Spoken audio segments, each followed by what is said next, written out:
Hi, good afternoon or good evening. The videos in English were what I remember from last night when I listened to the podcast, and of course I was sleepy and tired. I just came from the walk. But now I'm going to say it in details, and I finish in the Arabic language because there are more viewers in Arabic than in English, so I give them the priority. Now, so when we talk about function, it is related to the structure. Or structure, it is related to the function. And I know this before this podcast. So when we talk about the mitochondria and when they are exposed to a long wavelength of light, of red light, the light, it will be scattered and bounce in the environment of water. So Professor Glenn Jeffrey, who is a neuroscientist, he said, when we speak about function, we don't talk about what is around this part which is functioning, in what media. So he talked now that the light, it is affecting the water. And this water will increase the protein on the inner membrane of the mitochondria, so it will produce more energy and it will make the nanomotor work quicker. Okay, so it works, the red infrared light, it works through the water.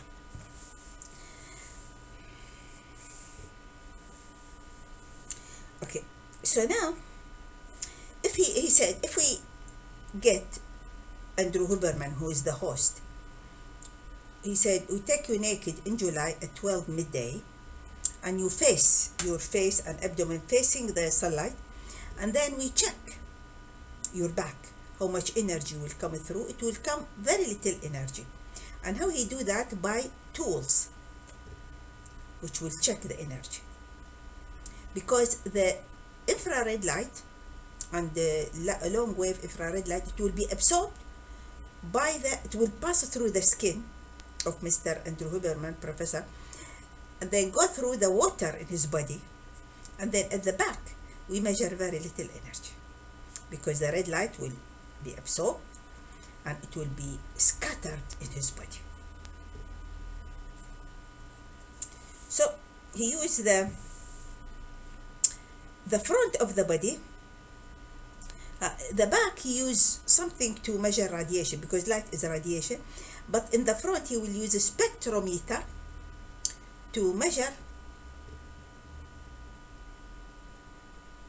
No, at the back also he will measure the spectrometer to measure how much near infrared light will pass through.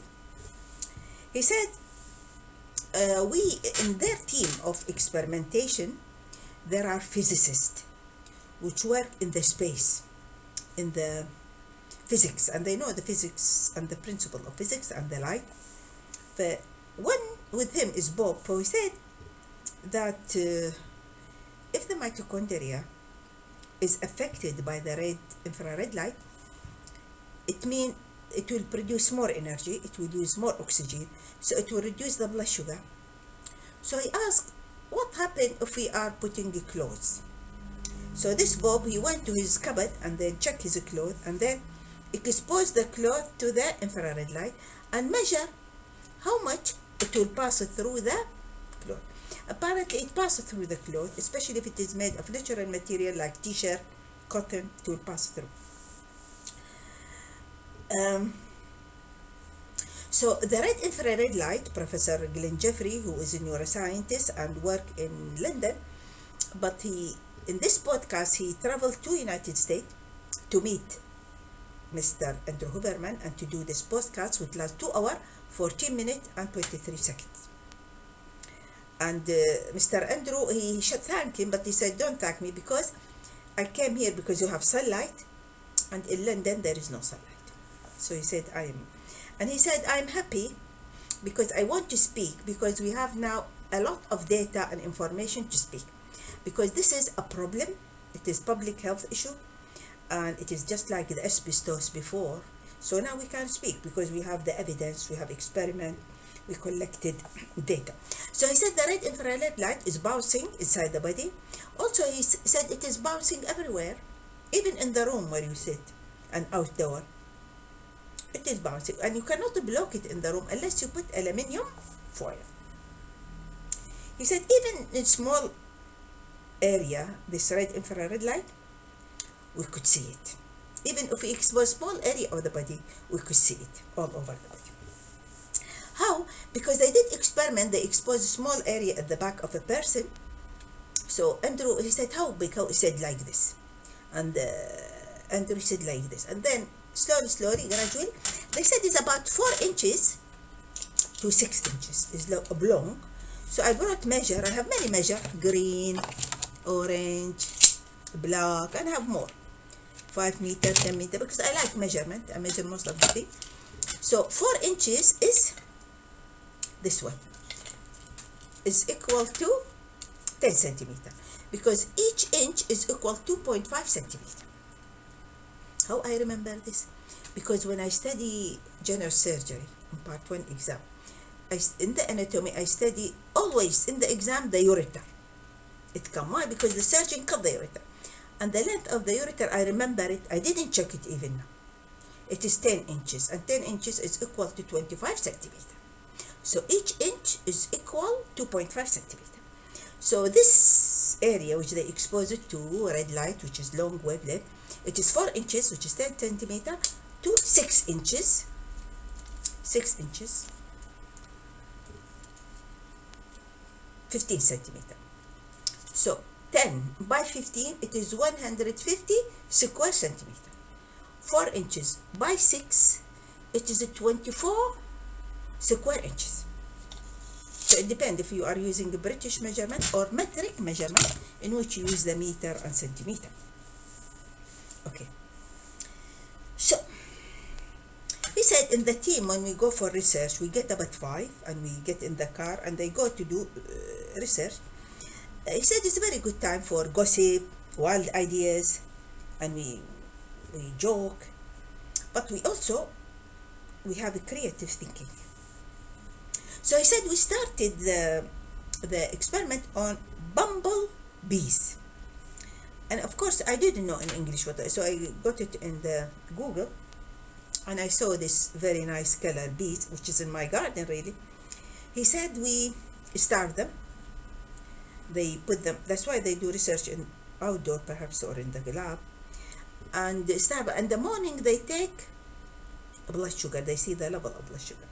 Then they expose these bees to red light, long wave red light. Then they give them sugar. They see the blood sugar rising, but it does not spike. I hope everybody knows what is a spike. It is a sudden rise of blood sugar, spike like this. It's a spike. The top of this triangle is spike. But the blood sugar will rise gentle. It's not harmful.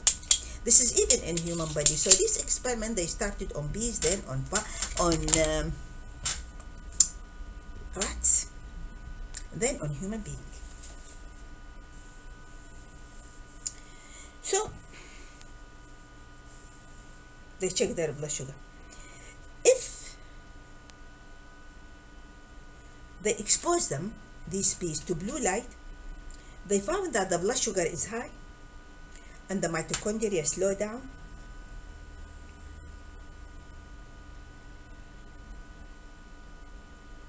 So in human, when we do a glucose tolerance test, we fast them for 12 hours from food and water. Then in the morning they come, we took a blood sample, we take a blood sample to measure the blood sugar, fasting the blood sugar. Then we give a bolus of sugar, which I know in medicine we do it, or even I do it for myself. I mean, I go to the lab and do it for myself, and take 75 grams of sugar, which is very nauseating, but sometimes they add some substance so that it will be tolerable, we can tolerate it. And then we measure the blood sugar. The blood sugar usually rise, and they take a blood sample after half an hour, 1 hour, 2 hours, 3 hours. So it is rise usually after 40 to 60 minutes. And he said we put a tube in the nose of the volunteers to check how much oxygen they use.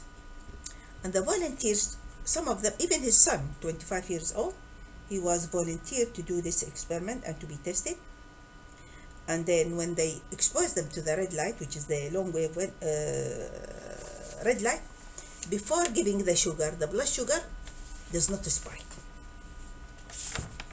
And the danger in health is the spike. Because this will cause insulin hormone to spike.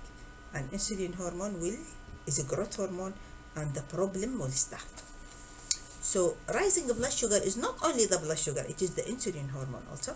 And they find if they expose this human to red light, long wave, at the back, this small area which is 4 inches by 6, the blood sugar will be down by 20%. So this means that if they expose the mitochondria in this small piece of skin, the effect is systemic, the effect is general in the body. Why? Because he said the mitochondria act as community. They communicate with each other, they talk with each other. But this communication, it doesn't start immediately, it takes time. This is very interesting. And he said it takes 1 to 2 hours for the conversation. So,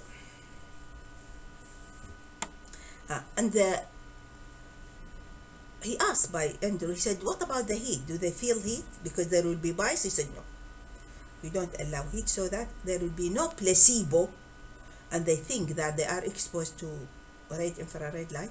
That's why they do it at the back. So the patient or the volunteer, they don't see what's going on. They don't feel anything. Okay, there is a scientist or researcher in Australia. His name is John Farland. He induced Parkinson's disease in primate overnight by giving them a drug. So this drug will damage the substantia nigra in the brain of these primates, which are animals, and then they start to have Parkinsonism. And Parkinsonism, we all know, is characterized by abnormal movement, tremor, loss of balance, falling down.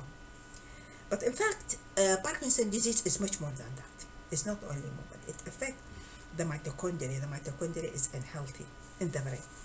And the mitochondria, if it is unhealthy in the brain, it will send information and communicate with other mitochondria in the body. And bad mitochondria, it will give bad information. Good, strong mitochondria will give strong information. I know about this, not because of this podcast, because if we do exercise and the muscle mitochondria will be energetic and using the glucose and produce cytokine and signals to the brain, to the heart, to the immune system. So exercises, it improves the muscle. We build the muscle if we use resistant exercises, intermittent high intensity interval exercises. We use body weight exercises like planks and squatting. This will improve the health of all the body. It improves the mitochondria in all the body. The marker of inflammation will be less, because the mitochondria, it is communicating with each other and act as community. So now we come back to the Parkinson's disease. Substantia nigra is few nerve cells in the brain. Nigra from negro. Negro means black. This area is very, very black, very dark, because it is melanin pigment, like the pigment in my skin, which I am brown. But this is very concentrated in every person. White skin, brown, yellow, it doesn't matter. We have this in the brain because it is highly concentrated melanin. I know this not from this podcast, because I like light. I study in depth about light. So this cells which produce dopamine. But by the way, I remind you that dopamine is also produced in the gut. A large quantity of dopamine in the gut. And so the gut, it is called the second brain or even the first brain, because there is rich nervous system, autonomic nervous system in the wall of the gut. Why? Because the gut is a tube from the mouth to the anus, and it is outside our body. It is separated from our body by one layer of cells, which is called the lining of the gastrointestinal tract, and these cells are attached tightly to each other. But once there is separation, there is leaky intestine and leaky gut, which causes many diseases because it allows the toxin from the cavity of the gut inside go to the blood. The blood in the wall of the gut carry white blood cells, and in the tissue in the wall of the gut it has many cells, which is part of the immune system. The immune system work 24 hours 7. It is the guard. It is the Ministry of Defense. It is the Ministry of Health. Prevent diseases. So now we come to this.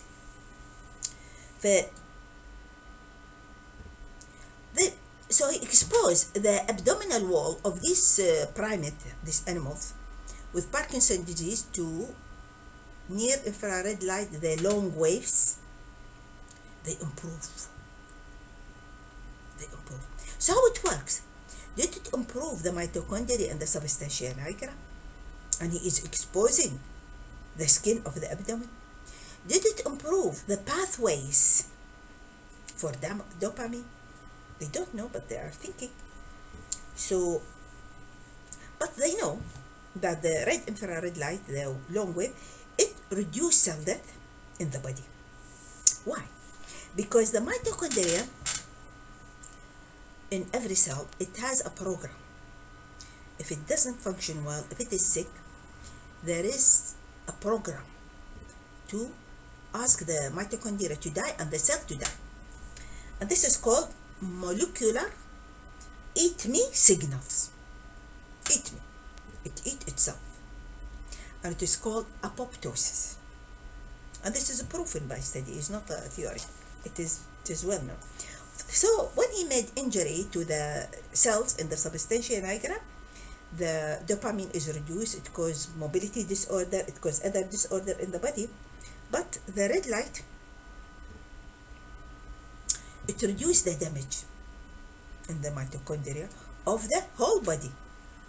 So what I advise patients with Parkinson's disease is to expose their abdomen or their back to the red light. And I use this for a patient with Parkinsonism, and she had acute myeloid leukemia. I got her a panel, which is 650 to 850 nanometer, and this bulb, which is 850 to 1300. And I used to expose her body, the feet, the legs, the back, the breast, to your infrared light every day, and open the windows for ventilation, fasting to fast the cancer cells. And she is now in remission. Thank God, she feels much better. So now, and this man who did the Parkinsonism, he do a lot of studies about dementia and Alzheimer and Parkinson's disease. The model, he used the primate, but it is similar in human. So then Professor Glenn Jeffrey, who is English, worked in Moorfield Hospital, which is a hospital which is specialized in eye diseases, and it has the largest number of patients with eye diseases in the world. It is very high standard hospital. So he found that people, when they get older, they lose 1/3 of their photoreceptor, which are called rod receptor. And the rod receptor are the majority of the photoreceptor in the retina of the eye. Of course, the retina, it is part of the brain which is pushed in the eyeball to see the environment. Because the vision, it gives the brain 80% of the signal about the environment.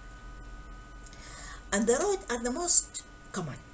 Why? Because it helps in dark adaptation when there is no light.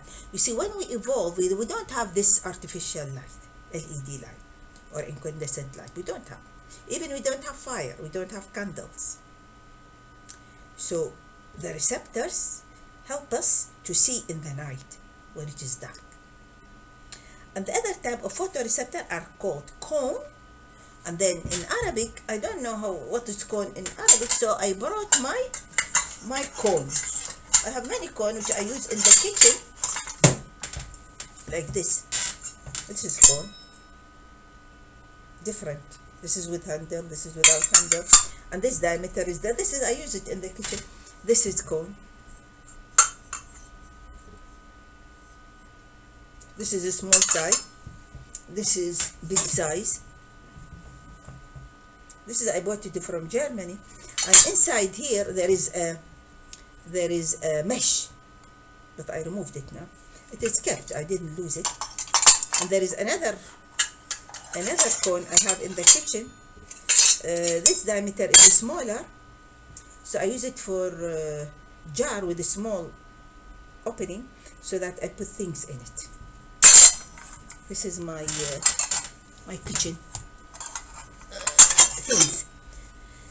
So this is to explain things. So they expose the light. Of course, all the experiments, they start with bees, then with rats, then human. But they use it for elderly, because the elderly, they have damage in the retina. So when they expose them to the red light, the long wavelength, they see improvement. But if they use younger people, they are healthier. Their mitochondria is stronger, so they see little changes. So they choose to do the experiment on the elderly. Okay. So the infrared light, the long wave, it reduces the cellular death, because the red light, it affects the mitochondria, and the mitochondria is controlling cell death. So we could reduce the pace of cell death by infrared light. So John in Australia, in Parkinson's disease, he could reduce the pace of cell death in the substantia nigra or in the other cells of the body. So many studies now are supporting this, especially in dementia and Alzheimer. So if we assume that the mitochondria is not good or unhealthy, so they are in their way to die, like in Parkinsonism disease, so this will lead to movement disorder. But in fact, he said bad mitochondria give bad information to other mitochondria as they work as community. So good mitochondria will give good information, and bad mitochondria will give bad information. So mitochondria, which is bad in one place, it can spread the disease and the bad information to other places in the body. And so we get systemic generalized problem. So patients with Parkinsonism, he said they have more issue than movement disorder. They have sleep disorder, they have constipation. He didn't mention, he said other disorders. But as a doctor myself, and I have read about Parkinsonism because I'm interested, and I have seen many patients with Parkinsonism, and they ask me, so I have to be deep in this.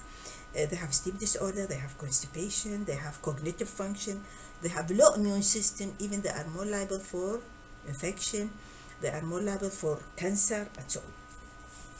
So in fact, mitochondria, we cannot deal with them in isolation because they are working as community. So the light, it can pass through the bones, and it passes through the skull bones. So it goes to the deep tissue of the brain. And also they said that the ocean and the sea, when there is big quantity of water, the color is blue or green, or green blue, because the ocean or the big sea, they reflect blue light, reflect green light, and absorb red light and infrared light.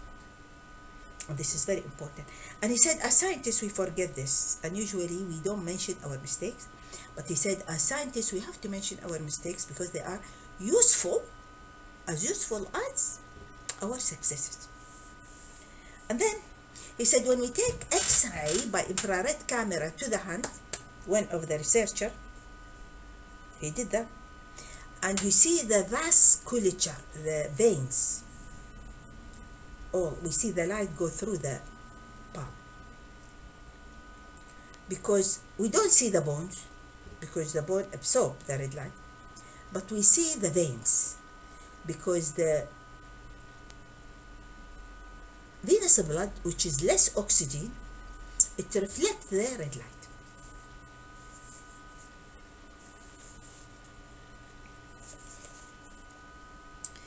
And he said, we have studied, the researchers study neonate born with stroke, and they put light near the skull and they measure the energy coming from the other side. And he said this is completely safe, and it is approved by ethical committee. There are committees which decide this experiment is ethical, is it right, is it bad, does it affect the babies? So they approve it. Why? Because this ethical committee, mostly physicists, they know the principle of light. They are not doctors. Doctors, they don't know anything about light. This is a new knowledge. Physicists, scientists, they know about light. So this is, and also these experiments are done in teaching hospital in London. It is not dangerous, and it passed through the ethical committees, and they saw improvement in these babies. Because the red light, it contributes to cell health and doesn't damage the DNA of the cell. It's not ionizing radiation. The sunlight or the light or light which damage the cell, it's the higher frequency and small wavelength between 0 and 400, which we use in medicine, in x-rays, in treating cancer. But as we go 400 to 700 is the visible light. As we go after 700, which is red light, we could see sunrise or sunset, then near infrared light, then mid infrared light, then far infrared light. The wavelengths are longer. The frequency is less. So the duration of the wave is longer in time. And this experiment, they could measure how much energy come from the other side, how much damage in the brain of this patient, in the brain cell of these babies, in fact, and what is the survival rate. Unknown caller.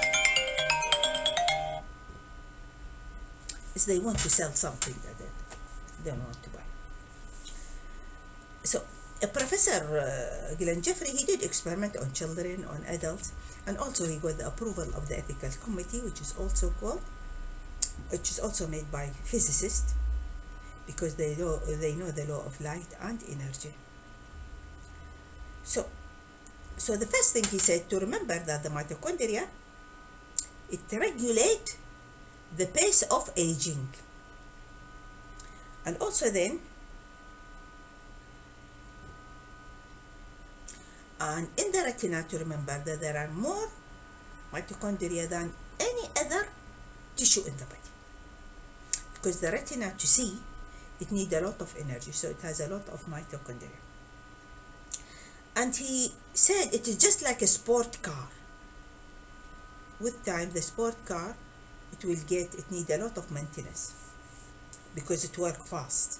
He give example.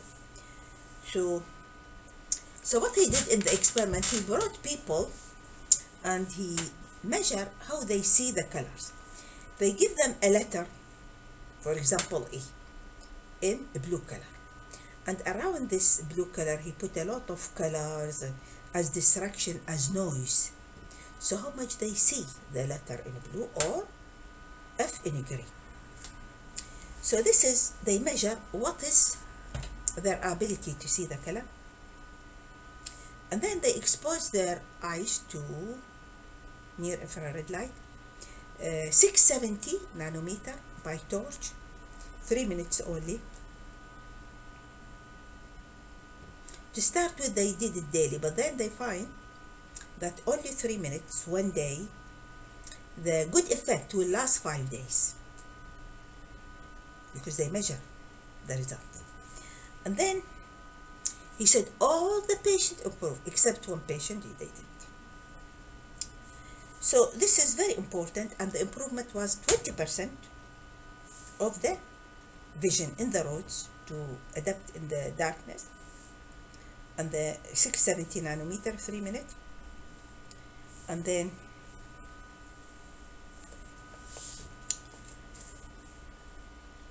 the distance, he said distance is, the patient is comfortable. Even if they close their eyes, it's okay, because the red light passes through the eyelids. So his host was insisting, is 3 inches, 6 inches? He said something like that, only 3 minutes. He said the problem is not dose related. Always we think if we do things more powerful, it is more effective. He said no, it is not dose related, it is switch related. Apparently, when we expose the eyes and the retina to 670 nanometer, there is a switch, it click, that's it. And it worked for the next 5 days. It made good changes. And how they measure this, 1 hour after the exposure, they see improvement in color vision in all of them. 1 hour after the exposure, and it will last for 5 days. And this happened in the mouse, in the human. So it is not dose response, it is a switch.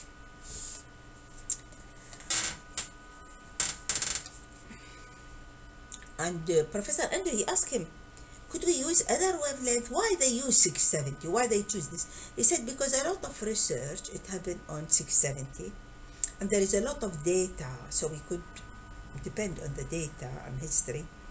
But I know from my studies, the experiment they choose 670, it is the same wavelength which the plant cell use for photosynthesis. Photosynthesis. How the plant use the sunlight to produce carbon and the biomass of the universe.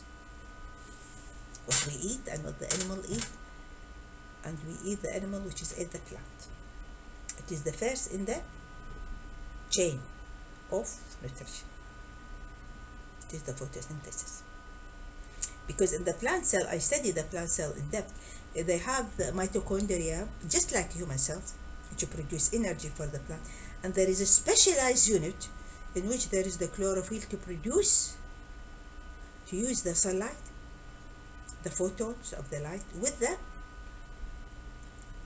carbon dioxide, the carbon from the gas from the air, to produce the carbon in the plant, which is the nutrition. So they use torch, which is a small torch.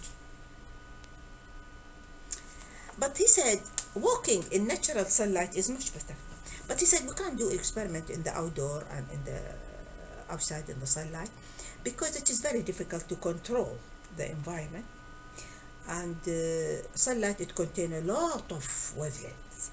So when we use only 670, it is just a small window inside the natural sunlight. It is one window, very small. So we could check it and we could study the effect. Because we have to do the experiment in controlled environment. So we do it with single wavelength. So in the cloudy days, there is also red infrared light. Why? Because in the cloud, it is water. And the red light, it is absorbed by water and it is scattered by water. But during the cloud or is casting days, and one of the commentators, she said, there is no sunlight in Austria for the last 2 months. There is light, definitely, even if it is cloudy, but it is less than when it is direct sunlight. But there is red infrared light which is scattered by the clouds.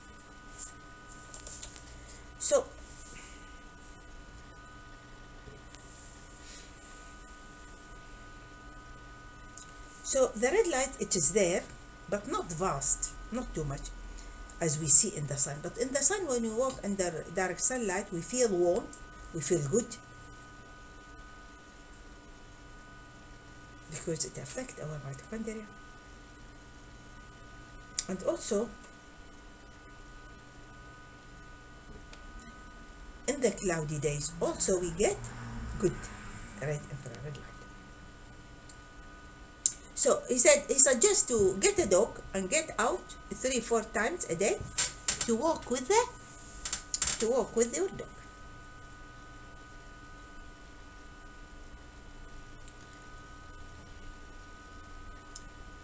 So I mentioned that the experiment was less of effect in young people, but better improvement in mitochondria in the elderly people, because they are already damaged and weak. So we could see the difference in the elderly. So he was asked, Professor Gildi, by the biological clock, and the biological clock is very important.